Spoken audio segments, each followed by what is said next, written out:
Hey all of you out there in Eorzea, welcome to She Heals, I Tank, your weekly Final Fantasy XIV podcast. Today is February 21st, and this is episode 206 of the Shit Podcast. I'm your host, Vegan Pete. Always by my side is the boisterous beauty. I got my voice back. Hey guys, Avi here. Thank you for being here as always, Avi, and I am glad you have your voice back. Are you though? You actually did a really good job at contributing last week, even though your voice was almost completely gone. Thank you. You actually talked a lot more than I was expecting. And then I crashed hard. A lot more than I wanted, and then yes, you did crash. I crashed really hard. Hard and quick. I tried, and then I was like, and now I need to go to bed. Well, welcome back, Avi's voice.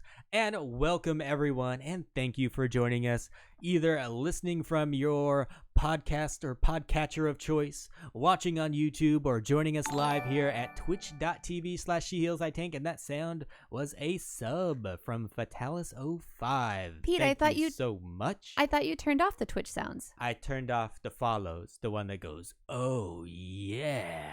It sounds just like you. So yes, you can sub too if you join us here live at twitch.tv/SheHealsITank. You found us. Now hit the sub or follow button on whatever you're using to listen to us, and then the next episodes will find you. If you're a fan of the show, please tell a friend, and if you're so inclined, you can sub like Vitalis05 just did and help us keep the lights on here like these wonderful, sexy, intelligent people. So many first-timers. Have Kit Kat Terabyte, first timer, and then these next 5, I believe, are all gift subs from your friend Da Bunny. Da Bunny Nader. Thank you, Da Bunny Nader. Dana Timkin, Sluggo5869, Jahusifer, Bronze Solo 22, Kinara Nabulo. Close enough. All first time subs via that gift subs. Satyr Eagle's Claw, 3 months. Caters, 3 months. Crow623, 4 months. Nomad NP, 5 months. Voxna 7, 9 months. Hyper Pixie Gaming, 16 months. Thank you all so much. You are all wonderful, sexy, intelligent people. And Broly just said that when listening to the last show, his coworkers were actually concerned about him when he started laughing hysterically at work. And that is like the best, I think, compliment you can hear about a podcast. I'm going to assume that's probably about chili creamin'. I'm not sure. I just know that I love it when someone shares content with me that makes me laugh like a crazy person around other people. So I'm really glad that we could do that to you. And hopefully we do the same thing. We've got a great show for you tonight. As always, you have an opportunity to be a part of the show as well. We're now 3 or 4 days into patch 5.2. The only disclaimer is if you call in tonight is that we're not doing any story spoilers. Try to combine those two words. So when you combine them, they're spoilers. Spoilers. So let us know what you've done so far, what you've liked, what you haven't liked, but do it without spoiling it for the other people that haven't done it yet. And of course, if you do want to call in, you do it by joining our Discord. Join that On Deck channel, and then we'll bring you live on air to see what you have to say. And let's get right into it with everyone's favorite segment, Greenleaf Minute. It's the Greenleaf Minute, and I think this one is going to be a fairly quick one this week. Want me to do it? Nope. No, go ahead. I think you can handle it. I have not proofread this, so I probably should have done that, but that's cool. So this week we're going to talk about She's like Ron Burgundy. She'll just read whatever I write on there. Nope. We're going to talk about a change with materia that came in patch 5.2. Previously, once you had spirit bonded a piece of gear to 100%, you could then convert that gear and get materia. However, that piece of gear would then be destroyed. Gone forever. Now, in patch 5.2, the convert option is gone. However, the new option is extract. Not to be confused with retrieve, which is simply retrieving materia that is currently melded on the gear. The new extract option will give you a piece of materia after you've spirit bonded it, and it won't destroy the piece of gear. It just simply resets the spirit bond to 0, and then you can repeat the process all over again. This is most helpful really for crafters and gatherers because the materia that is harder to get than others is theirs. So now if you want to keep an eye on that spirit bond and start extracting materia each time you get up to 100%, you may as well do it with your battle gear as well. Why not? Yeah, So that actually helped me a lot because I never got around to making my facet gear for my crafter, which is like the highest one from the last patch. Mm-hmm. Kind of because I thought there might be another one coming this patch, but there wasn't. So I went ahead and made it the other night. And so I needed to meld it all. And I was able to extract from the gear I was replacing without destroying it. And I don't know what I'm going to do with it. I mean, I guess it's just for glamour purposes now. Yeah. I mean, like, maybe you really liked the gear and that kind of sucks to have to lose it by doing that. So now you get to keep it. I think it makes sense. Yeah, and it's really going to save you a lot of money if you're melding your set of crafting or gathering gear. Mostly crafters. I mean, gatherers was more expensive than like the battle classes, but it still wasn't near what the crafters were at. So like the higher level materia, how you could retrieve it, there was still a percentage to lose it, correct? Yeah, even with like the highest tier of materia on the guaranteed slots, you have a 40% chance of retrieving it, I think. So you have a 60% chance of losing it. So then my question is, so with this extract option, do you only get one of the materia or do you get all of them? Okay, so this is a good Greenleaf Minute. Extract is the spirit bond. Mm-hmm. It has nothing to do with whatever else is melded on that piece of gear. Oh, so you're literally, the spirit bond is like creating a materia. Yeah, you know how you used to convert the piece of gear. You used to destroy the gear and then you'd get materia in return. Right. So that's gone. And now when you have it fully spirit bonded, you can extract and get a piece of materia from that. But let's say you have 5 melds on it currently, all 5 of those still stay on there. No. I get it now. I guess it's been so long since I converted a piece of gear to materia. Like, I kind of almost forgot that this was something you could do in the game. Like, I haven't done this in so long. I think I did forget that this was something you could do in game. It used to always hurt me because I'd like upgrade my crafting gear and then I'm like, well, I guess I'm just going to convert this now, something that was hard to make and took me a long time to gather all those materials. Yeah. But I want that materia that I'm going to get out of it. So I'm just going to destroy this piece of gear now. I think because I'm not a crafter and gatherer, it's not something that I actively do on the regular. So I just honestly forgot about it. So cool. And it's going to be really handy because now you can do it, over and over. If you're crafting a lot, you get that spirit bond fairly quickly. Like if you're doing a whole bunch of wooden boards or whatever, you just do a whole quick stack of them and you get quite a bit. Didn't you have some really bad luck melding materia this week, actually? Yeah, it wasn't the worst I ever had, but I failed like 37 times on a 17% success rate one. In a row? Yeah. Ooh. That sounds fun. Like I said, want to craft. Not the worst I ever had. Luckily, I had all that materia in my retainer. Like I didn't have to buy any for that. Well, didn't you have to buy it afterwards? I had to buy it for more pieces. I ran out. But that was the worst luck I had, and I was able to meld my whole set in one day. So not too bad. Only 24 hours. It was more like a couple hours. So not too bad. Let's move on to Avi's favorite segment. Not. It's the tweet of the week. It is the tweet of the week, and we had a battle this week between me and Avi. We had battle. It was fierce. Competing visions on which one should be the tweet of the week. I do agree that yours is funny. Now that, like, when you explained why it was tweeted, it's funnier than when I just read it. I was like, what? I didn't think it was that funny. And then I was like, oh, okay. And the other one I liked is just because it proved that I'm right. I like being proven right. So the one I picked was from Chile, and he tweeted, "So I called into She Heals I Tank tonight. And it sounded like I just said I finished creaming myself, but I swear it was streaming." And I found this one funny because Chili tried to get ahead of it. Like, this was before the episode was released. He's just like, hey, I just want to put this out there. You guys are going to hear something. I didn't say that. And I didn't think about it that way. I was like, damn, Chili, like, why'd you tweet that so fast? Like, I just thought it was funny that he, like, tweeted it so quickly, but not that funny. And then when Pete was like, no, he was trying to get ahead of that, I was like, okay, that's pretty funny. Like, that I will give you. Yeah, damage control. Like, it was like, oh, okay, that's funnier. And I'm pleased to say no one believed him. No one did. And my tweet of the week is from @ScotchFFXIV, who says, "She Heals I Tank. I don't expect this to win tweet of the week, but you can level Fisher without ever equipping a fishing rod. The first fishing quest gives you a level 1 fish and a rod, but you don't have to equip it until the next one. Just because the rod is there doesn't mean she has to use it." I feel like I should tell Pete that when he's like in the mood and I'm not. I feel like just because it's there doesn't mean I have to use it. That was perfect. It was a bad dick joke. I like bad dick jokes. Like the dick was bad? Mm-hmm. Okay. Ba-dum-pa. And now it's time for news and notes from around. Wait, you're not even gonna comment?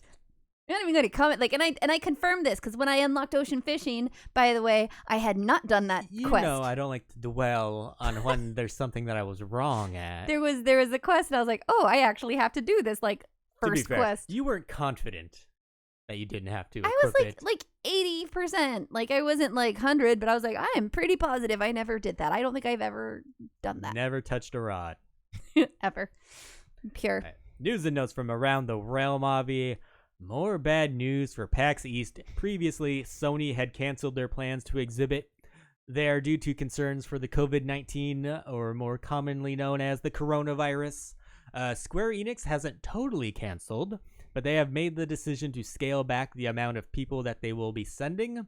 So while there will still be a Square Enix booth, the panel for the artwork for Final Fantasy XIV, developer signing session, and photo op, as well as the fan gathering, have all been canceled. Damn, that's like real. That was most of like the cool shit. I know. But like, this is the first time I guess I've really heard about public gathering things being scaled back due to fear of the coronavirus. Well, to be clear, it's not like in the US. Not that's what I wanted to clear up, because a lot of people were thinking like you. Yeah. But the concern is they don't want to travel, like from Southeast Asia, because like all of the stuff from over there. So it's more about they don't want to get contaminated on the way here. They're not worried about it here. Oh, it's where they're stopping through. It's kind of like them spreading it. They don't want to bring it on the plane and blah, blah, blah, blah. Or they don't know who's on the plane and da-da-da-da. Yeah. Yeah, that makes way more sense because of where they're coming from. It sucks. But this shit better be worked out by the time of FanFest. Oh my gosh.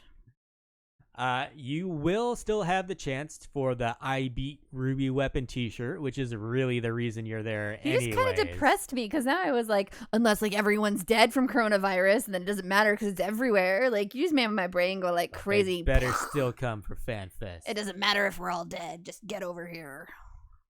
Scorpion says. It looks like they will be doing a stream from Japan for the artwork panel instead of doing it at PAX East. It will be in English and Japan. And that will take place Saturday, February 29th at 8 p.m. Eastern on the Final Fantasy XIV Twitch channel. So there was a complaint in-game this is about Armoire. This is actually something I didn't experience, so I'm kind of surprised about this. People complained that they weren't able to put their new Valentine's Day event gear into the Armoire. And there was a response from the community team member, Kiwi Kopo, on the official forum, who wrote, "We've confirmed with the dev team that you'll be able to place the Valentine's Day gear in the Armoire from patch 5.2. Please wait just a little bit longer." I never had that issue. What do you mean you never had that issue? I put it in my Armoire just fine. The newest one? Yeah. Are you talking about the Armoire or your glamour chest?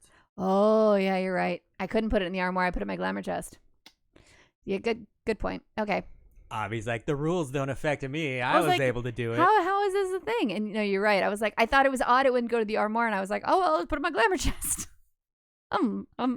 There we go. Well, I just lost all of the like cred I had from that fishing tweet, and like, I know you're a glamour junkie, but seasonal event stuff goes in the Armoire. Well, unlike you, where you just decided to put it in your glamour chest, people wanted to put it in their Armoire, and they're fighting for it, and they got it. Well, they should. That's a bug. Honestly, though, I would have put all of the pieces in the Armoire except for probably the leg piece, because I know that I'm going to be keeping them. I've got them dyed so that the colored piece looks like my character's skin tone. So I want to just dye it once and then not have to change that. And to do that, you have to put that in the dresser. So I really wish there was something just like a mannequin, and then you could like click on the head and like all your head pieces would show up that you have. Like, I'm sure that'd be really hard. But you literally just go to the head piece of... I know, but I just want to like click on the head and then it shows me all of them. Like on your character? Like, I don't want to have to put it in. Like, I just want like everything that I've ever accumulated to be available. Which I know will never happen, but that's what I want. I don't like having to deal with the glamour chest, okay? Like, you literally, it shows them all to you in these little mini images. Thank you for that sub, and KK McLeod. And there's the try-on feature. So you want it to be like, you want to see it on your character. I still don't understand. I don't want to have to put stuff into the glamour chest. Why don't you try it on before you do that then? That's not the point. I just want to have everything I've ever accumulated available. That's not possible. Why not? Because that's not possible. Possible. That's why they made the glamour chest, was to help out. So you just keep the ones that you like. If you like, it's too much. Like there's websites for that. Like Gamer Escape has, you're able to preview the gear on the different races for most of the gear. Just go there and see what it looks like on a freaking hire. I don't like third-party tools, Avi. Oh my goodness. Well, Kiwi Kopo went on to say some adjustments to the system were necessary in order to be able to place these items in the armoire, which is why it took longer than usual. Please understand that in the future, there may be similar cases where you will not be able to put items in the armoire right when the event starts. Also, just a reminder that when you put dyed gear in the armoire, the dye will vanish and the gear will be reset to its default color. As I just said. Ha. Did you say that? I did. I wasn't listening. I said if you want to dye it, I keep it in the glamour dresser. So, because we talked about Avi crashing a little bit early last week, we do have a couple notes that it's kind of like the miscellaneous stuff from the patch notes that we wanted to go over last week that we didn't get to. So we have... It still applies because, it was released in 5.2, but maybe you don't realize it. But I'm going to put it in the news section instead of the discussion because I think we're just going to burn through some of these. So first picture we have is of the umbrellas, and you wanted to make the point that they are going to be dyeable. Did we talk about that? I don't remember. I feel like that was something we definitely talked about. Maybe that's just the picture I ended on. Maybe. And we got fish prints. Everyone's favorite thing since ocean fishing. I thought we talked about that too. Oh, maybe we did. New craftable items have been added to the company workshop. The picture they showed for this was a new glamour for a house. I'm pretty sure we talked about this too. No, we didn't. I'm sure we didn't. Are you? I'm like 20% sure. No one's saying anything, so I don't think we have. If we didn't talk about this, then we fucking talked about everything. I think it looks really cool. It has a stone first story and a wooden second story, and I was all about it. I really like the facade of this house. It is very cool looking. I might craft this. I still feel like we talked about this last week. Maybe we just talked about it before the podcast. Probably. It's got a very Tudor look to it. You were fucking out of it last week. I was very out of it last week. You don't even remember being here. I'm always here. Erlon says it's February 14th, right? KK just said Pete's gonna slap Offie. Disco Cup does say they remember umbrellas. All right. That's just the picture that I had left on there. So we probably did talk about it. And we talked about before that we're going to get more FC ranks. Uh-huh. They told us what we're going to get from them. And a big, who cares from this for me? Yeah, so we're getting just basically increases in the number of company chest compartments as well as the maximum number of inactive company actions. It's really, you couldn't even give one more active one. Well, I do think that the number of inactive company actions is kind of nice because it did feel like it wasn't very many. So it's you just had gonna enough say for 5 days. The most you can increase your company chest compartments is up to 5, and that's 5 different tabs and then so you get to 4 to 5, and then the biggest thing the inactive company actions will increase eventually up to 20. I'm not going to go through all the numbers. No, not up to 20. When you reach level 20, it increases the maximum number. Oh, so when you reach good. At rank 10, it increases the number of company chest compartments to 4. Right, but you didn't say how many company actions it increases it by. By 1. Are you just assuming? Yes. Okay. They did. I didn't write this shit. I copied and pasted this from the patch notes. Okay. Avi. He's mad at me. You've ruined the stream. I was just laughing. This is what you were super excited about, but I don't think they're actually in the game yet. What is this? It's the furniture design contest winners. I just think that's really cool. We got a picture of it on chat right now. It's the backdrop that people kind of wanted for that photo shoot. That gives you the solid white background. There's a cool bed. You've got the bomb cauldron. I guess it's a cauldron and a couple other things. I think it's really cool. We got to preview that, and I'm excited to see it in game. A rocking chair with yarn or fruit on it. I honestly see the backdrop just being your FC room. You put that in there with some lights and that's it. And then you keep it private. Nobody else can go in there because it's literally just a photo op spot. And then some outdoor items. We have this little garden area, brick garden, and has a brick wall on it. I don't know, like, where you put that in your garden to really make it fit. I can see people pushing this up against the house to make the house look like the lower half of it is actually bricked. And also might be cool to, with the little window, have like a fountain come out of it. Kind of layer stuff together. It's got some like rose bushes right up against the wall. Yeah, with and some it has hyacinth. some blue and pink. What are they called? Hyacinth. Wait. Hyacinths. Hyacinths. And then a little bit smaller flowers down at the bottom there. It looks pretty nice, but I just don't know how it's going to fit well in with what we have. I think it will. And then they added the couple items we also saw previewed.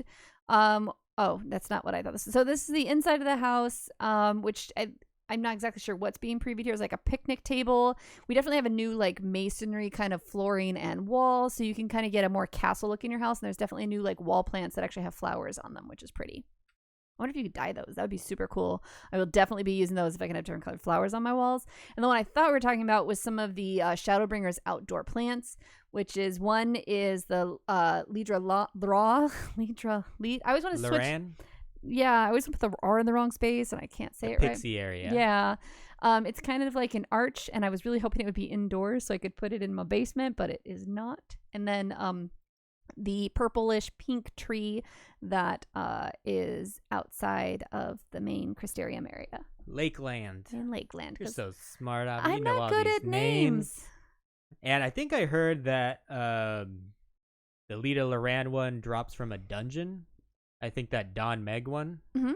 So I think it's cool if that's a trend that they start doing, adding more drops like that from the dungeons to give them more replay value. That's so pretty. Like, I want that. Because I would love to make like a trail of those. I think I would actually prefer them add a little more items to the dungeons to make me want to replay them, opposed to putting everything in the new maps. Well, I mean, having specialty items drop from dungeons is a very MMO thing to do. So it makes sense.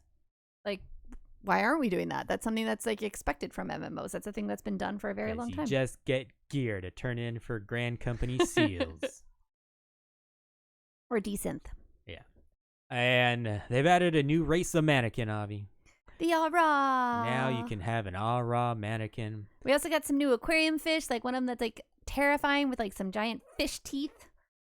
And finally, new hyacinth bulbs have been added to flower pots. I guess they figured they already made them for that outdoor plant feature. They could just add them to the pots now. And new estate tags have been added, including under renovation, which I should probably add to my house. And never take down. And concert hall. So you can stage your own group of bards and perform concerts for the people, for the masses. And the last picture we have is of a new gate. I was literally trying to like get you to not talk about that yet. I literally just took the text and pasted it lower, and then you went picture. Well, maybe you should have done that in advance. Because it's the new gate it's the new jumping gate called the Falling City of Nim. Yeah, it's still the Leap of Faith, but the new stage is called the Falling City of Nim. The reason I wanted to move it is because we've actually done this, so this is more like discussion than it is news. We don't need to discuss this. Oh, okay. It's the same as it ever was. It was pretty. I thought it was prettier than the last one was. Yes, it looks better. The same as it ever was. But it's the same. It's a jump puzzle. And it, in my opinion, wasn't any harder than the ones we have now. I actually think it's probably a little bit easier. I don't think they're going to make them harder. I mean, I'm still not good at it, but I beat it. So that was good. But yes, it does look more interesting than the ones we currently have. And super excited for all you glamour people out there, which is basically like 98% of you, everyone but Pete. The weekly restrictions on Copy Factory have been removed. I account for 2%. The weekly restrictions for Copied Factory have been removed, so now you can run it to your heart's content.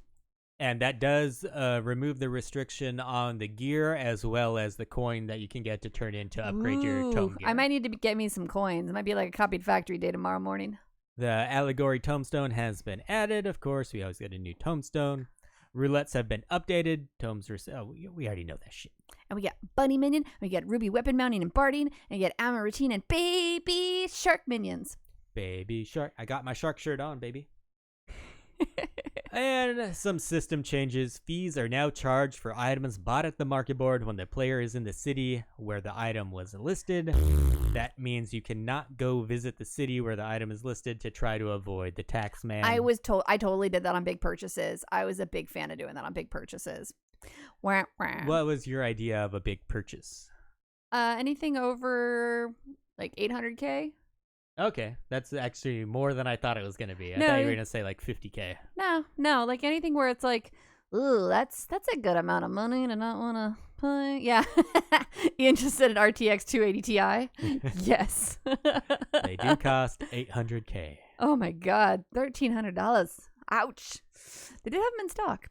All right, so upon completing a duty, the time until players are now forced to leave has been changed from 10 minutes until the remainder of the entire duty time. Yeah, I actually really like this change. Me too. Because a lot of the times when you're new to the game, you don't really get to check out the dungeon. Because especially if you're not the tank and you're not leading the group, and even sometimes when you are the tank, if you're moving a little bit slow for people's taste, then someone else might start early pulling. Right. So this gives you a chance, if you go through the dungeon really fast, to go back and look at what you might have missed. Without risk of dying. Oh, without being kicked out. Well, and without, like, everything's dead at that point, so you can run away and everything. Yeah, and this is actually pretty nice for, I believe it's Sastasha and maybe 1,000 Ma's of Totorak, because those are two dungeons where you can go through on like a really quick run for the first time and you won't get the Mapping the Realm achievement. Very true. So then you can go back on those and get the Mapping the Realm achievement. Or you just go, F you bitches, I'm getting my achievement. And you run into that little corner, which I think play you a should tank do. so you can do whatever the fuck you want. Or just play the game however the heck you want. You can now set up your fellowships to give you notifications if there is a new message. I don't think you actually have to set it up. I think it's automatically set up to do that because I did get a notification for one of my fellowships. Just a little green dot. I guess if you don't want it, you have the option to not get that notification. I think you have to manually go and turn that off, which I actually appreciate because I hate any system where I have to manually go check if there is a message there because I just won't do it. I feel like no one really uses fellowships. Well, I think this is the intent of trying to get people to use it because now they realize like people wouldn't check it because it's kind of disappointing to feel like check and there's nothing there. I think everyone, like, maybe if this was something that was implemented at the beginning of the game and like people used it right from the start, but everyone has their own like Discord cliques or whatever, or they have their FC websites and they just do messaging through there. And it's not very efficient either. Reason 1803 just said that the fellowships tend to be used more often in Japan. No, it's not about you, Pete. They are smarter than us. It's not about you. They do more Savage. They do more Ultimate. They use the fellowships. Just better at the game than us. No. I said they were just better than us in general. Holden Koffel, thank you so much for 7 months. Love the show. We love you. I like your name. That's really cute. The option to I forgot about this. I need to actually like set this up. See, this is why I'm good that we were reading these. So they added the option to reply in selected chat mode. So it's in the sub commands, and I think this is an amazing feature, and it's something that I feel like I remember talking about that you can do in ESO. And so whatever was the last chat you used, if you set this up, it'll make it so like you'll continue to chat in the last chat you used. And then when you want to change, you just type, \FC to get out of party chat, and then you're typing an FC chat. That's going to be a really big time saver, and I think keep people from, sorry, mistel, all the time. See, I've never just like pressed enter to bring up chat and start chatting. I always do / command. Well, you have to, but now you don't. No, you don't. You can just press enter and start typing, and it'll be whatever you're defaulted to. I know, but I'm just saying, like, yes, that's the thing, but because you just can't do. I can't do that because I've misspelled so many times. Yeah, because of that. That's what I'm saying. But I'm just trying to say I got big brain, and I always do the /. You've never ever sent a misspell. No, I don't believe that. I don't believe that. Sometimes it's just because you have to type that / beforehand. No, Chili. The difference is it only did it with the one that you set it to. What this changes it to is that it's replying in whatever your selected chat mode is. So if you're doing \FC, the next time you hit enter, it'll automatically go to \FC. And then you want to type in party chat, you do \P, type. The next time you hit enter, it'll be in party chat. It's more intuitive now, and it'll switch automatically rather than just staying in whatever you set it to. Because right now you can only, before 5.2, you could only have it set to one channel to be enter. Yeah. And so, it was like... So if you were typing in FC all the time and then you Yeah. went into a party, you'd hit enter thinking you're talking in party and it'd go to FC. Because of that, I actually, like, I had it set to FC, but even so, I never used the enter function because I didn't want to get in the habit of ever doing it because then I would type in the wrong channel. Okay, yeah. It's new. Just I use guarantee you guys backslash. it's new. Chat's like, I feel like I've done this. I feel like that's already been there. This is new. I guarantee it. I will Because never I type change. and talk a lot. I will never change. I always do the backslash command. And I always will. I'm a stubborn old man. It takes one more button. That's 3, at least 4, at least 5. Back P. One more button. Space. Back FC. You have to do enter. And it can't be capitalized. If it's capitalized, then it won't work. Yeah, I know how to type, okay? And you? some quality of life adjustments. The camera distance set when logging out will remain the same upon logging in. I thought I was going to be really excited about this, but I realized that I've logged in a few times since 5.2, and I've not noticed this at all. I would never have fucking noticed. Never knew this was a thing.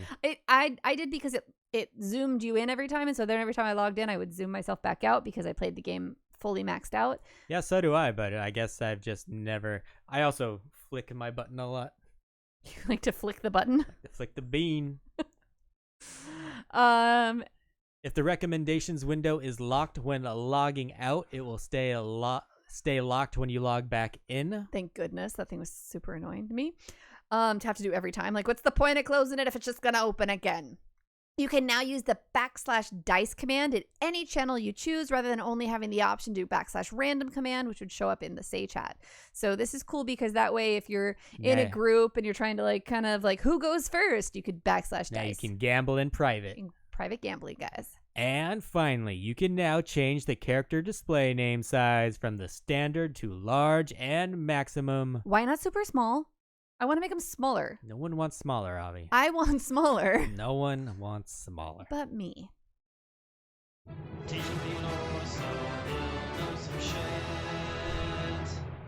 All right. So what am I going to get right this week, Avi? This one was kind of inspired by some of the content that we got from 5.2.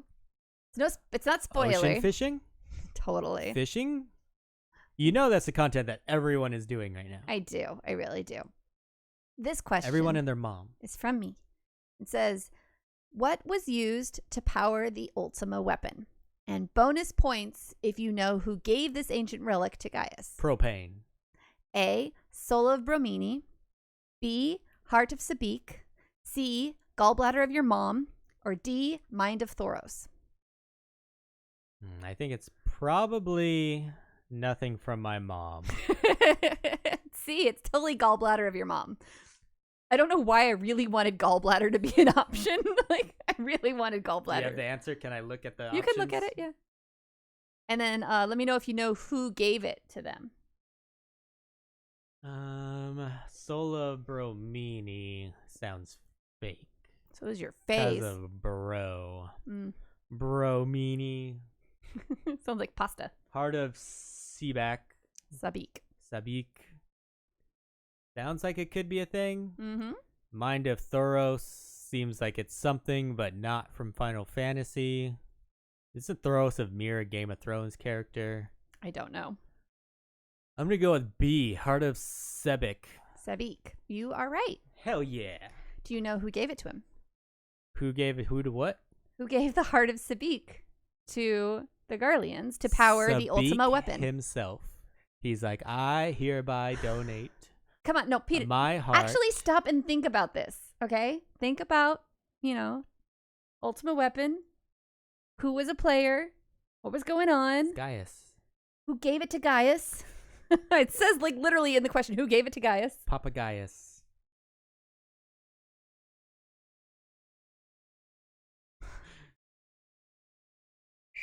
Yeah. You have no idea. Dude, that was so long ago. Can you even think of, like, a race of people? Or, like, a type of people? Garleans. The Garleans are the ones who received it, you freaking idiot. I thought that's what we were talking about. No, who gave it to the Garleans? Whose intervention did it require? And why? This is like... I have no idea what the fuck you're talking about. Oh my god, I don't know how to help him, you guys. I don't know how to help him. Okay. This group of entities is a group of entities. Does that help? A group of entities could be anything. There's a reason I'm using that word instead of people. Wait, are you talking about how like Ultima Weapon absorbed the primals? My god, you guys. Oh god. Oh my god. Are you talking about Asians again? Yes, I am. Jesus Christ. Fuck. How come every time you try to talk about Asians, I have no idea what the fuck you're talking about? I don't know. I don't know. Hey, just tell me those masked fuckers. Because that's too basic. I was trying. Even chat's like, come on, Pete. It's your mom. It's because for Sassians. years and years that we had Asians that did fuck all. Okay, so of the Asians, who do you think back in this La part? Habrea. Yay! It's like the OG Asian, yes. You just told me what Asian was in the fucking Praetorium. That's too simple.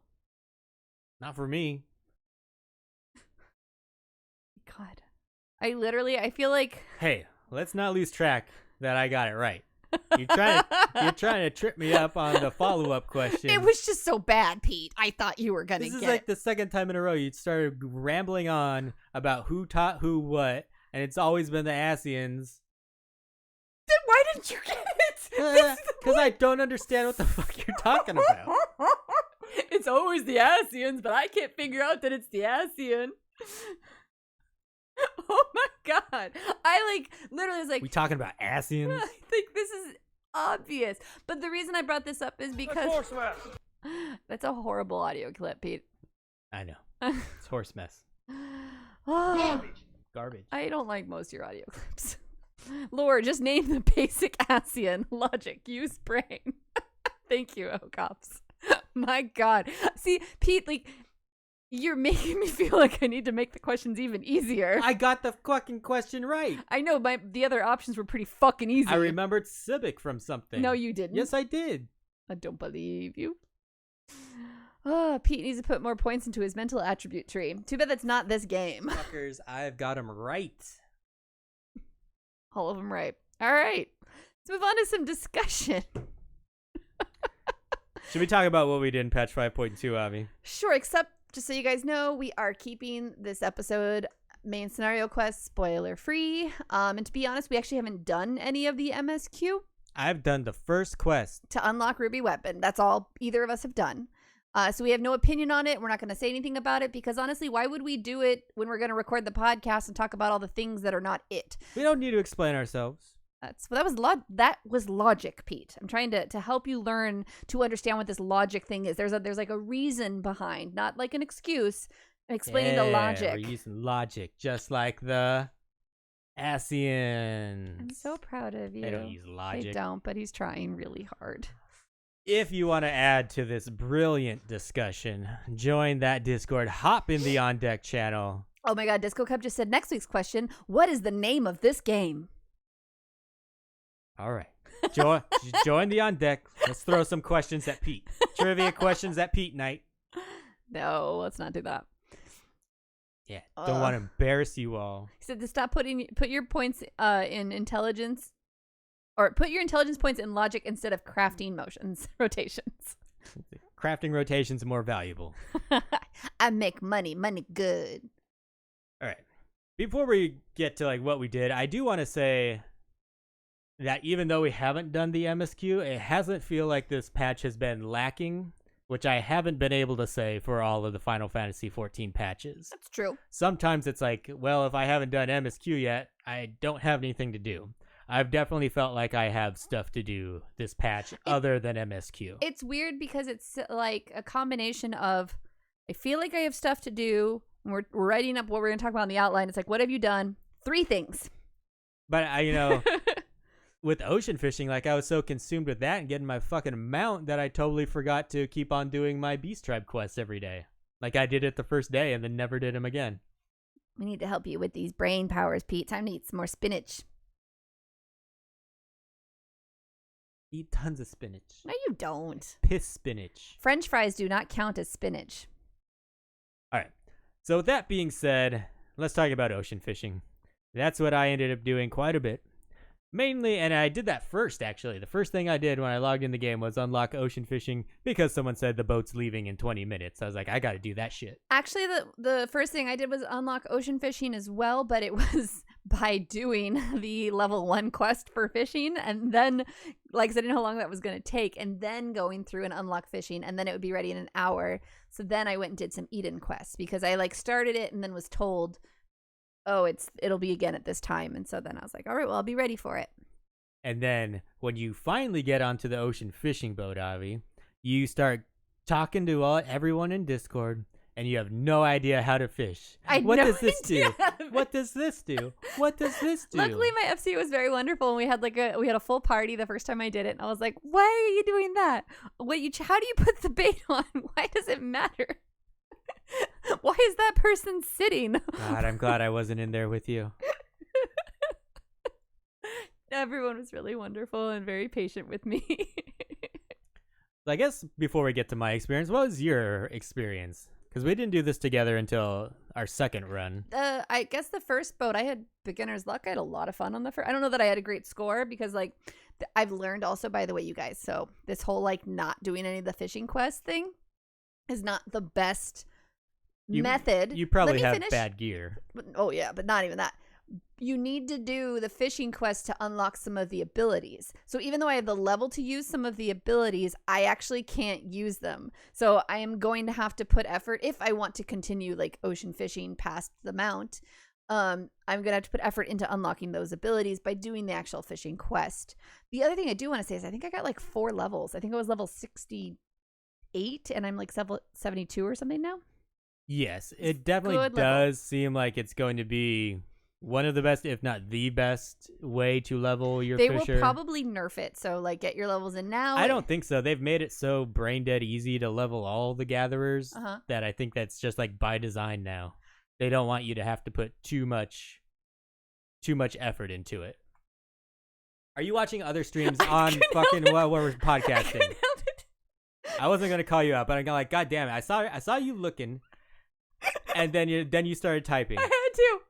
I watched Hyperpixie streaming. It wasn't ESO stream. Confess it.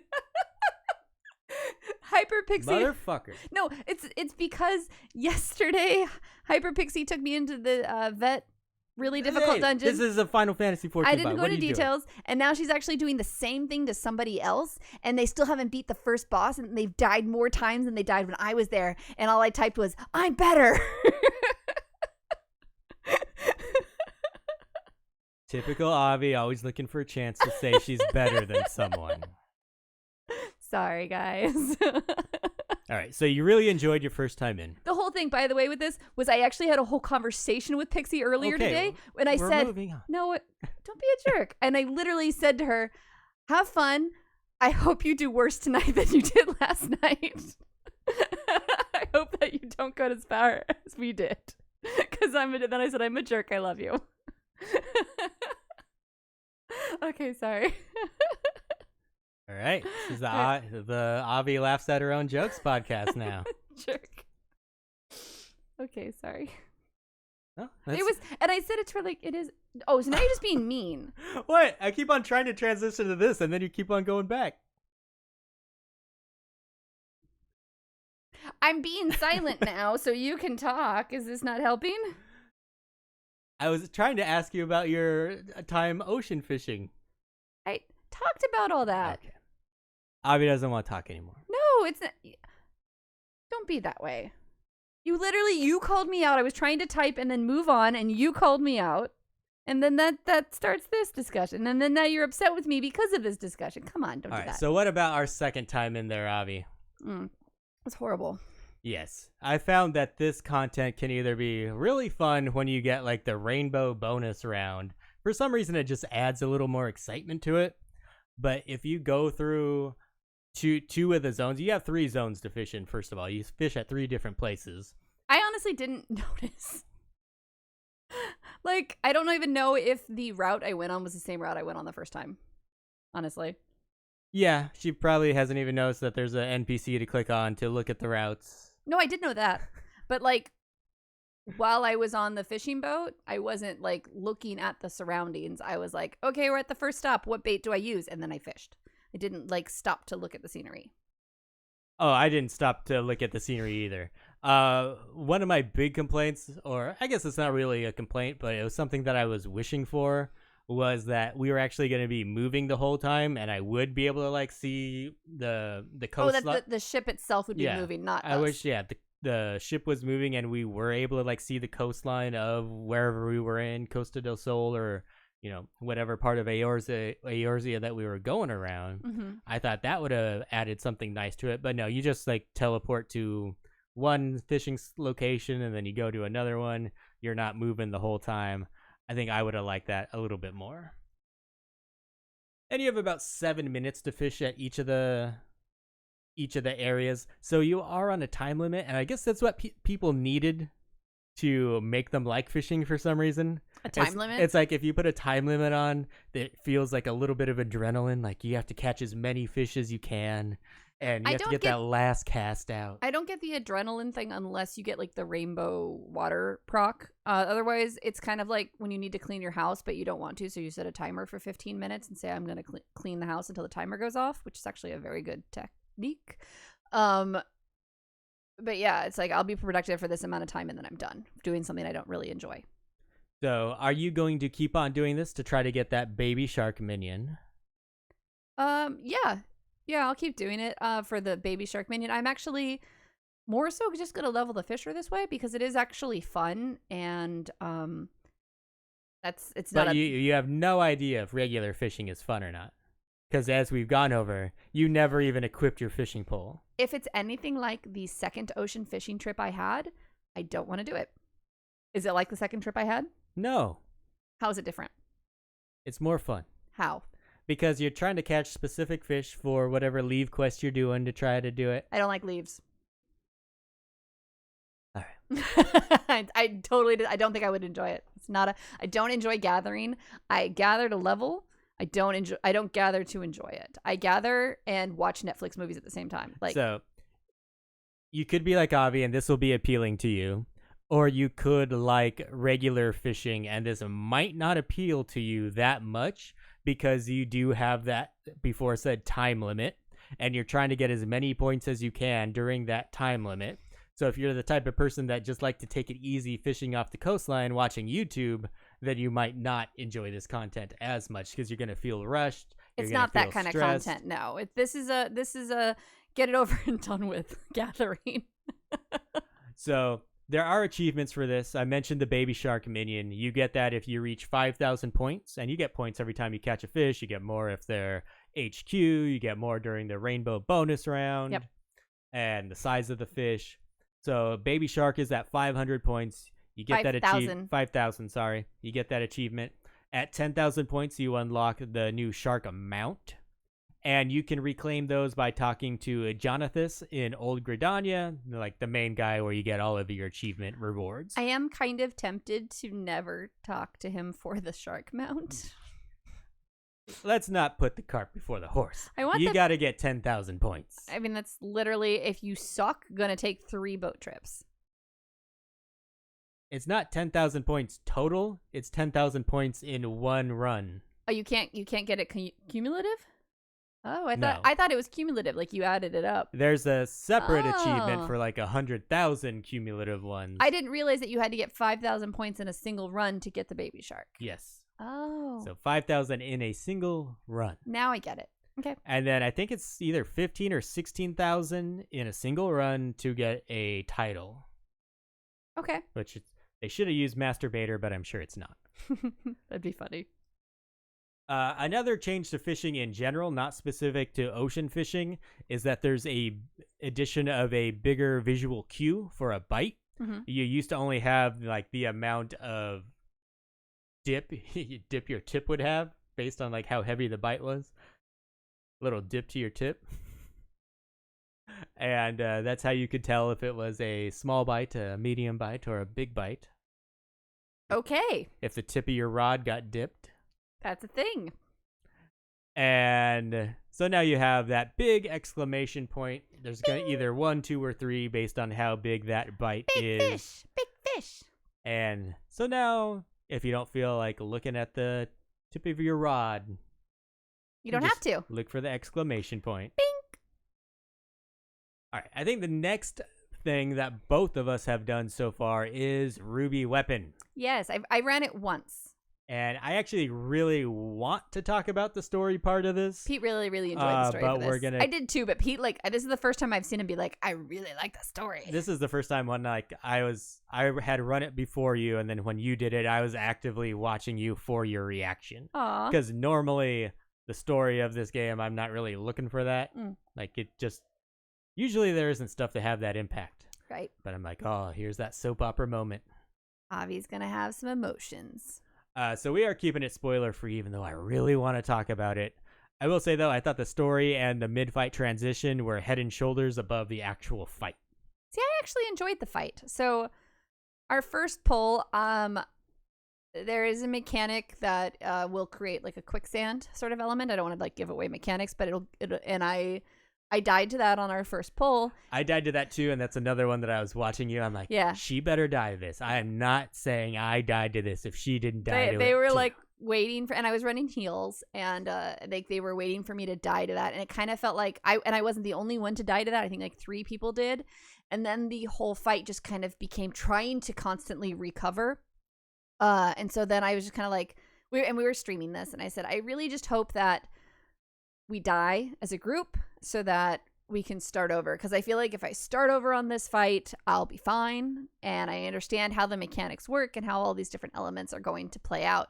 And we died that one time, and then we started over, and I got 3 comms, and we went in with 3 people I know, and the other healer was like, bitch, I didn't get it. Well, he didn't say bitch, but he wanted to. He said it was like implied. He said it. Did he? No, he did. I think he just said, I didn't get any. I'm just predicting. He said it. Just in his head. Prognosticating. That's pretty funny. Yeah, so I think I wiped once as well. I think like over half the group died on that first mechanic. Mm-hmm. So mine was a pretty quick wipe. It wasn't a stay alive by the skin of your teeth run like you had. It was, okay, we're starting over right now. But we actually beat it. I would have preferred to just like start over. It's not fun to keep dying and then as a healer being like, okay, I've got to get my MP up, I got to do this, and so that I can actually do my job, and then I still can't. It's like, So yeah, we beat it on our second pool, and I think that might be why I thought it was just, at the end of it, I was like, really? That's it? Like, I really like I said, the second phase transition, and I liked the story afterwards. But the fight itself, I was a little bit underwhelmed. I was really surprised by the second phase. I'm not going to say more than that. We're not going to say any more than that. So I thought that was really cool. I have seen people on Twitter commenting that they are surprised that people are not doing well on Ruby Weapon. Like, people are actually struggling with it, which, I mean, they're different mechanics than we've seen before, and I think that's potentially what will make it difficult for people, that they are very unique and it's different. I think this will be a really fun fight on Extreme, I have to say. I think Extreme mode will be really cool. I went into Extreme mode last night, and we didn't do too well. But yeah, I like the mechanics more in Extreme than I did in normal. Okay. And I think I remember them saying like it was a new team to design this fight. Mm-hmm. So maybe they were focused more on the Extreme than the normal. But even so, like the mechanics themselves, it makes sense that it's a new team because the mechanics themselves did feel very, very different.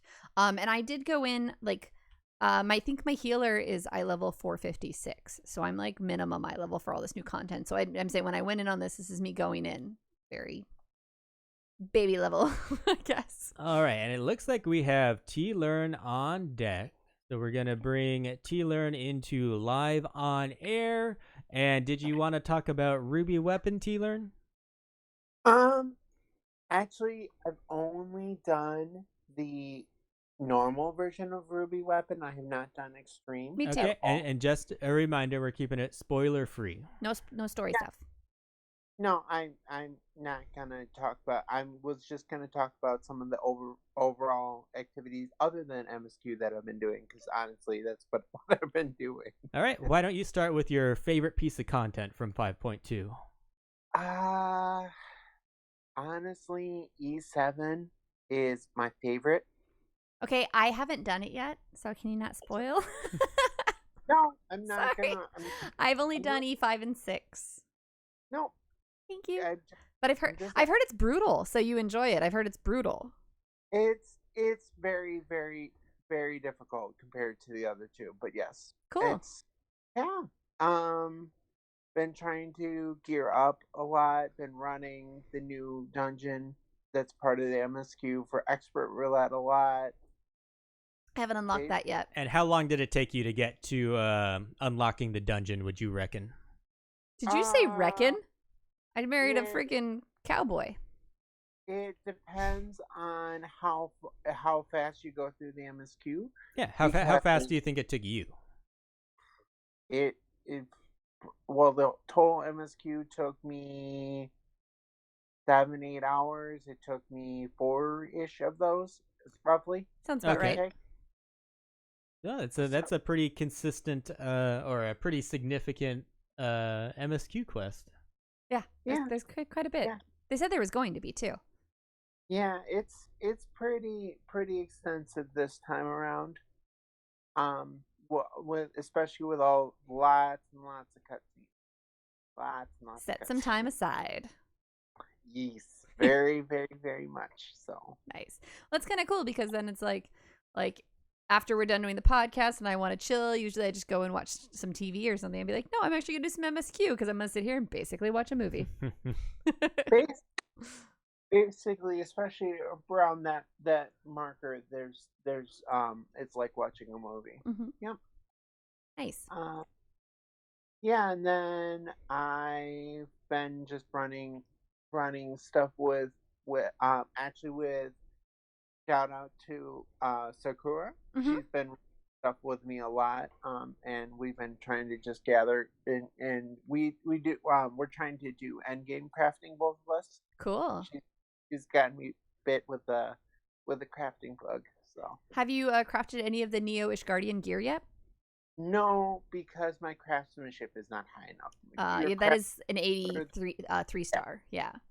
Yeah, the Neo-ish Guardian stuff, you have to have over 2,000 on both stats, and I don't have that yet. That's fair. I did want to comment, actually, I'll just say this now since I brought it up. I do think that this gear looks amazing on every single class. And the reason I'm bringing this up on like our first impressions of the game, because I have never actually brought up the way a set of gear looks, is because I think this is one of the most attractive gear sets that they have ever released.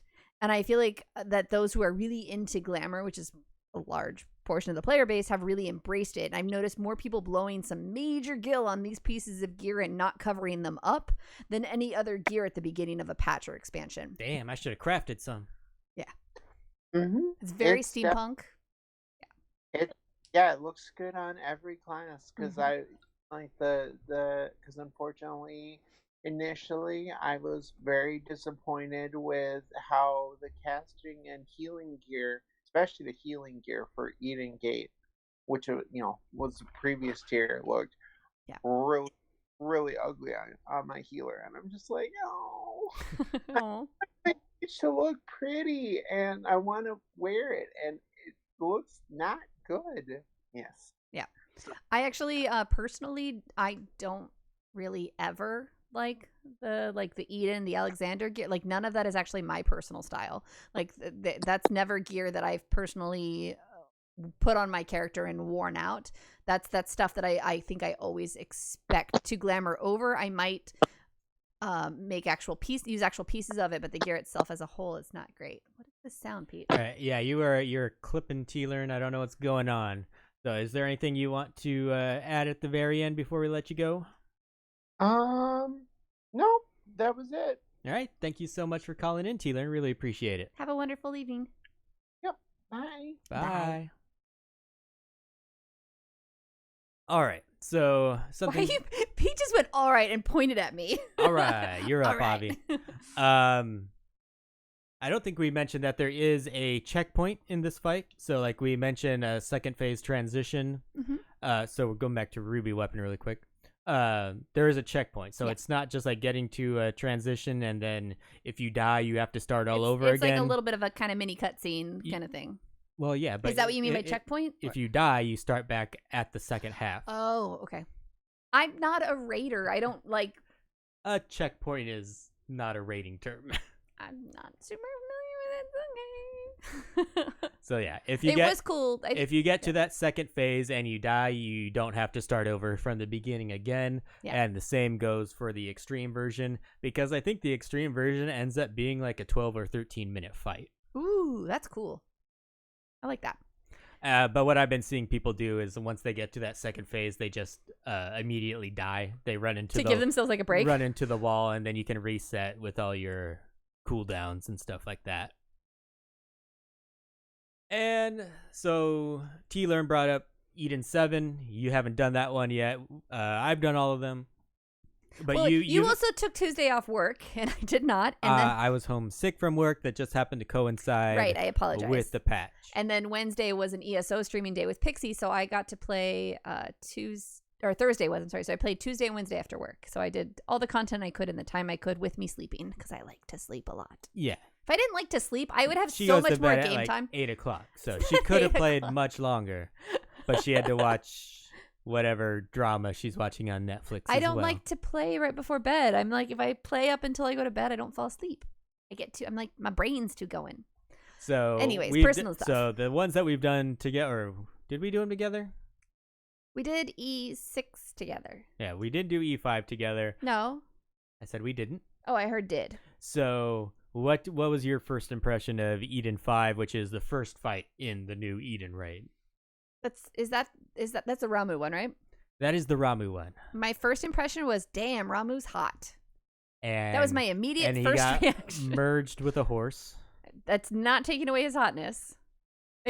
Kind of looks like Sid. It's not like I watched like a merging happen. I was just literally, it's like Centaur Ramuh, and I was like, damn, he's hot. And he's got like his beard's all nice and clean cut, unlike my husband's, who's getting a little bushy crazy right now. I was like, he looks pretty good. That was my first impression. I went healer on that. What was your first impression of the fight? So I went with Shin from Maelstrom Radio. Actually did White Mage. I went Scholar, and then my friend V went Tank. So I knew 3 people in the group. V was similar to you, who went, I'm not going to tell anyone about this one mechanic. And then no one should on their first run. And I'm not even complaining about it. There's a staff-related mechanic, which I'm not going to explain it, that wiped like all the newbies, basically. And then we played Recovery, kind of like we did on Ruby Weapon. And then the second poll, she was like, okay, so this is how that one mechanic that killed all of you works. And we're like, cool. And then I think we beat it pretty quickly after that. I even commented to Shin afterwards. I was like, I really like healing with you. And I think this is a more healer specific thing. I think maybe tanks experiences with other tanks in a group, I don't know, but definitely with healers, it's nice to find somebody to heal a raid with that you have like a good rhythm with, and you're not like, you can rely upon them, and you're not like crazy overhealing, and you're able to DPS with stuff. And so that was really, I was like, I really enjoyed healing this with you. You do kind of notice it as a tank as well, but I'd say it's probably not as pronounced as healing, because you definitely want someone that you know like about when they're gonna tank swap and stuff like that. Yeah, you get kind of like that synergy with each other. But like, I think it's more important for healers because you need to know, like, are you healing the main tank? Are you healing the off tank? Yeah. Are you getting? Can I DPS right now? Are you getting first res? Am I getting first? Or are you getting first or whatever? Yep. So I think healers definitely have that a little more. You want that brain meld. Caterpants actually just said that healing is the MVP for that first week of new raid content, and I actually do agree with you. I wasn't even going to heal it because of that. I was like, ugh, I don't want to heal this for my first run. I'm going to run Dancer, and my Dancer was like 1 eye level short, so I put effort into getting gear so I could go Dancer. And then Shin was like, you're not going to heal with me? So I was like, balls. Okay, I'll heal with you. So then after we ran it the first time, Broly in chat, we were asking for somebody for E6, and Broly's like, oh, I need this. And like, oh, you meant E5. I need E5. And we're like, we'll run E5. So we ran it again with Broly. And it was a lot of fun to go in another time. And like, that was just a super smooth, clean run. And then we did E6, and we were all like, okay, now I'm tired. Yeah, I will say we're not going to talk about them, but the cutscenes in between were fairly long. I think they were longer than what I remembered the first tier. They're definitely building. There's some character building with Gaia going on, which is not. There's generally not doing as much character development, I feel like, in the cutscenes as they are right now. Yeah, because we usually don't have. Well, I guess we had a new character in previous ones, but not really as Not big when as you're her. hyped. Not when you're so hyped for. Yeah, like we were really hyped for her. So, yeah. So we had a return of the orbs from Ramuh. Of course. They were all over the platform. In the old Ramuh fight, you definitely needed the tank to get his 3, and then everyone else would kind of just clean up the extra ones. Yeah. And for the most part, it's the same in this one, but sometimes there's so many out there that you need pretty much everyone to pick up some. Like, it used to be just like DPS would pick up the extra ones. I feel like all the groups I've been in, everyone has kind of collected at least one orb, and so I guess I was under the impression that everyone should have at least one stack. Yeah, I mean, it doesn't seem like any reason not to. Like, yeah, that was how I guess I was approaching it, is everyone should at least get that one. I assumed it was actually part of the mechanics. I've only run it twice, so I don't know the mechanics perfectly by any means, and this is kind of just like my assumption from running it those 2 times. It seemed like definitely like in Ramuh normal, the more orbs that were out on the platform when he would do a certain move, more damage would be going, and more AoE damage would be going out based on how many orbs were left. So if you have, a whole bunch of orbs left and you don't have any stacks, you can take up to 3 stacks just fine. Yep. So it doesn't matter if you're tank or healer or DPS, you can take up to 3. Yeah, I really enjoyed it. Yeah, I like that one a lot too. I don't think I was expecting that to be the first one though. No, which is fine. And then in Eden 6, we got the other ones that we had gotten a preview of before, and that's kind of why I'm okay talking about it. We don't want to ruin any of the we don't know the new surprise bosses. ones. That works out well. So yeah, this is the Ifrit and Garuda one, which I do have to say, the way the characters look throughout every phase of the fight is really cool. I don't want to say what happens or how they look or what changes occur, but this one really has cool. Another transition little cutscene. This one does not have a checkpoint in it, so if you die, you do start all the way over.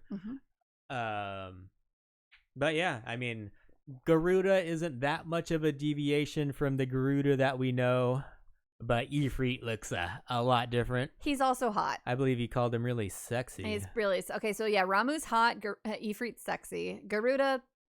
All right, honey, you got a little more hippie. She got a bit of a makeover. She's like still Garuda, but like Ifrit's like, whoa, dude, whole new you. So yeah, I don't know.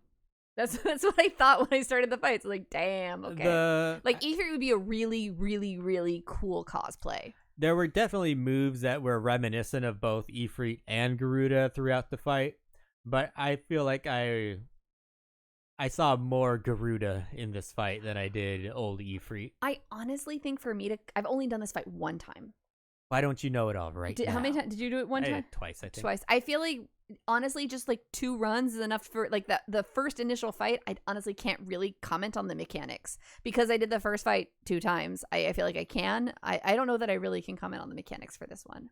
I apologize. That wasn't even like just the mechanics, but like the arena as well. I was more reminded of Garuda than I was for Ifrit. That's fair. And you already talked about the glamour. Was there anything other than the Neo-ish Guardian gear that you really liked? Have you checked out any of the pure glamour gear that hasn't? Yes. So there's the one, I don't remember what the name of it is actually. There's one that looked kind of like a Grecian kind of toga wrap outfit. And I fully expected like every other kind of glamour, even gear piece that Square Enix seems to do. It's the top is a robe and then there's pants or underwear underneath it. And I've always found that really, really annoying. Like, why are you putting all this effort into the chest piece? I would love it if the chest piece was just separate and then there was a skirt piece.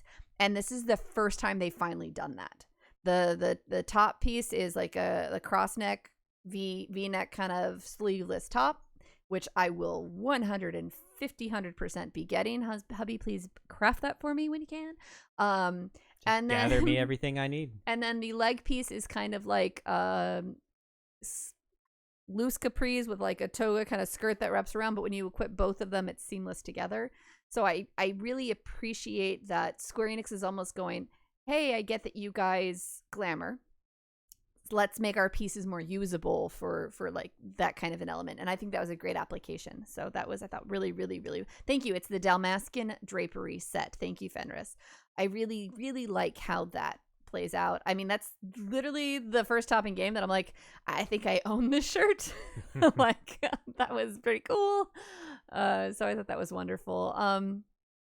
Other than that, I don't know that. I mean, I love the bunny minion that I got from the Golden Saucer. I think it's pretty adorable. Because I had a bunch of MGP, so I just grabbed that real quick. And I don't know. Have you seen the little baby shark minion like doing anything? He swims in a little circle. I haven't seen him actually do anything. I've seen him and he's cute, and I've also seen the shark mount, and the shark mount is cool if I can't see its face. I don't like its face. I'll just stay behind you.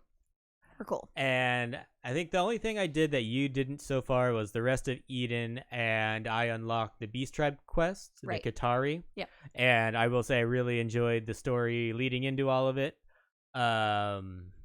If you haven't done the unlock for the Great Serpent of Ranka, you should get on that because they do take a little while. I think Pete and I were talking about this. Like, we actually both thought we'd finish that quest line, but we actually only did like half of that quest line. Yeah, we did like the part in Slitherbow, but there's also a part in Finale. Yep. And so I need to go and finish that part of it so that I can then go on to it. But yeah, I think it's pretty super cute. It's the Qatari, and yeah, like I said, there's been so much to do this patch that I totally forgot to run it the subsequent days. I've only run it that first day. You need to put a sticky note on your monitor. Yeah. Beast Tribe, bitch.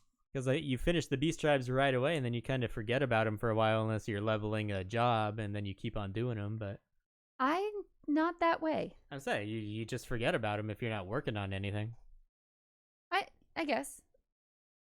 So, other than that, the only change that people asked me about was what did I think of the new waymarker change, where you cannot change them in the middle of a fight anymore. And for me personally, it was very rare there was an occasion that I'd have to try to move a marker mid-battle. Mm-hmm. So this hasn't really affected me that much. There was like one point when I was in Ruby Weapon Extreme last night when I had the urge to move one just a little bit to make it a little bit better positioning, but it's not a big deal. We wiped and I did it after the fact. Yeah, aren't there some fights though where there was like complete moves, and that's more of what they're referring to than a tweak? People did do it, but I don't.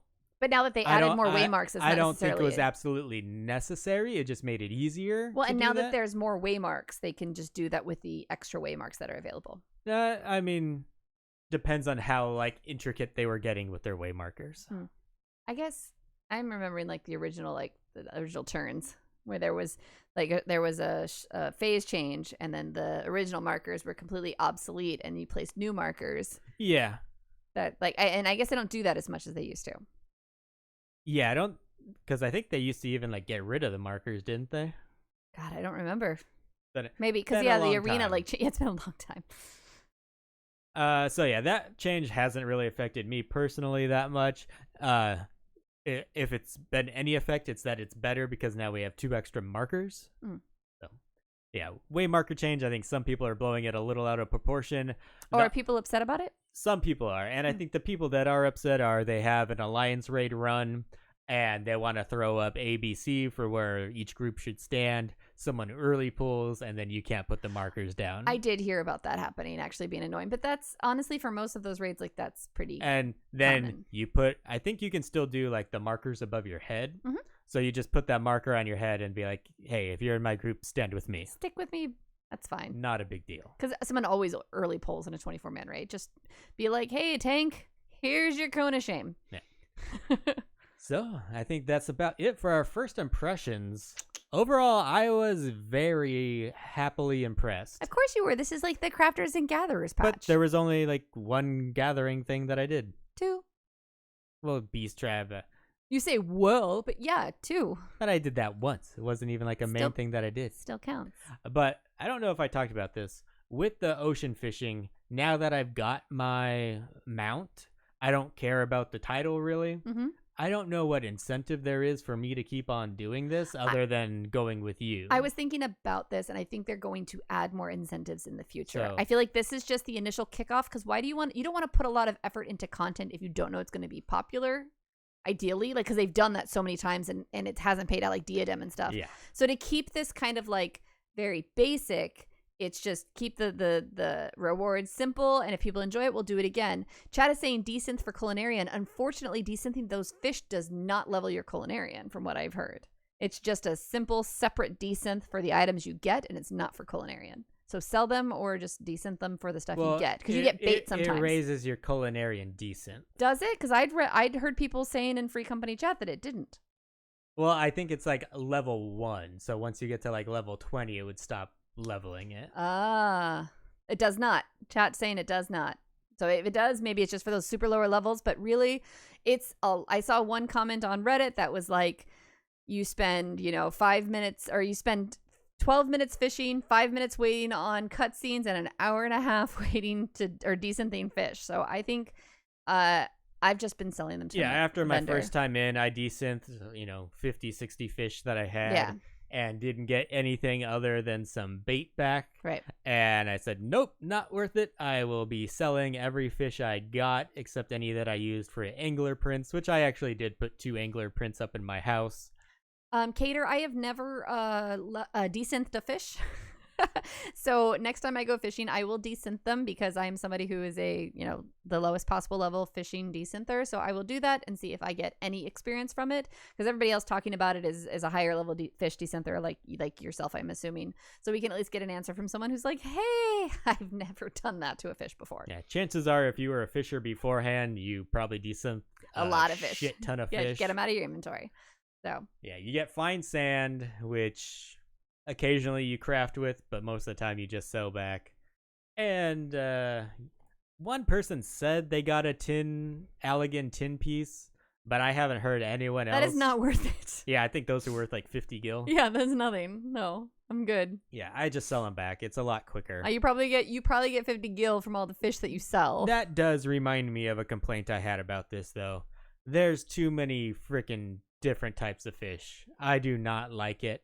I can't keep track of them. It does. You do have to make sure you've got the inventory space. You have to have like 50 inventory places ready. Yeah, like it's a lot, and it's difficult because it's not only so many different kinds of fish, but it's also a high quality and low quality, so it doubles the amount of fish.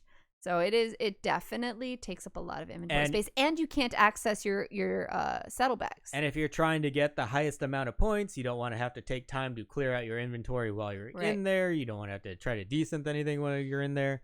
So yeah, I had to just throw like a whole bunch of junk on my retainer. I remember he was really mad last time we were fishing because he was like, "Oh, I can't do this." Yeah, of course. Like I run out of space as soon as the fucking rainbow auroralis comes. Yep. Sorry about.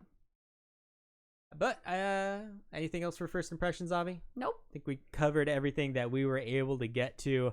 I'm definitely going to be hitting the MSQ this weekend. And I'm getting my hair done this weekend. Takes as long as the MSQ. Pretty much. Believe me. All right. Community Roundup, partner.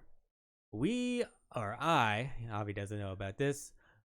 I want to help out any of you that may have participated in ocean fishing, and then you're like, oh, I want to see what like real fishing is all about.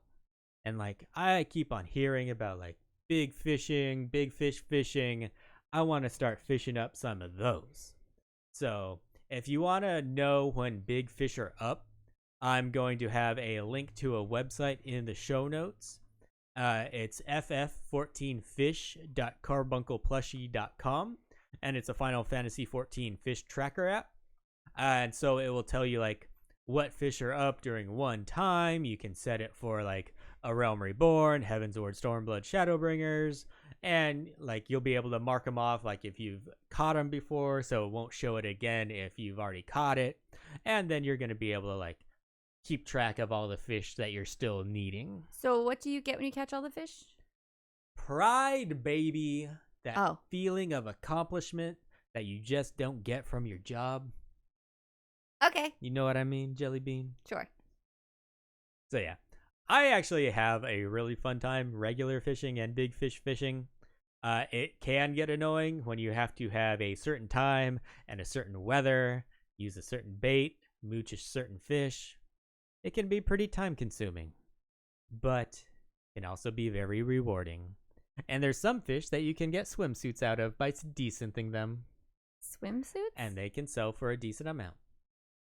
So boom, a reason to fish for you, Avi. Hey, Pete, Glamour. I have a silly question for you. Do you have any fish in your inventory so I can try decenting it to let people know if it does level? I do not. And I'm 100% sure of that. Okay.